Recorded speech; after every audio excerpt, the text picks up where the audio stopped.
11 মাস মাসে খুব জ্বালাইছে আর হ্যাঁ এই যখন তো বাইন দেয়া বন্দি করে থে দেই 1 মাস এলা ভালো আলে ইবাদত করবে নিকে দে তুই যে আমাকে বান্ধিলি তোর বাড়ি চাল আছে খাবার নিগে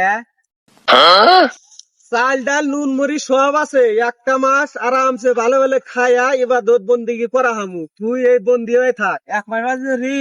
তুমি ফুলান নিয়ে কাপড় কিনে কি দিয়া না ওই যে ফারুকে বাড়তে না 50,000 টাকা দিছে গরু বেচে টিয়া না চুরি করে রে তুমি নিও তুই যে ফারুক বাতেন গরু বেচা পয়সা চুরি করে নিয়ে আসবি যদি আবার মাইসে দে হ্যাঁ রোজার দিনে মান শুনলাম যাবো কেনা এই সারেন থাকতে তুমি চিন্তা করো কে হ্যাঁ 9,000 জলদি খুলে দাও এই নু যাই রোজার মাসে মাইসে কত কষ্ট করে চলবে নি আমরা তো হলো ভালো মন্দ খা হারমোনি নু যাই নিয়ে আসি গেটে হ্যাঁ হ্যালো গাইস আমি রমশাদান আর বুদ্ধি নদী চুরি করবে না গেল আমি জানি কেউ চুরি করবে না রমজান মাস ভালো করে আল্লাহর ইবাদত করবেন তাহলে এই ভিডিওটা যদি ভালো লাগে লাইক কমেন্ট শেয়ার করে দিবেন।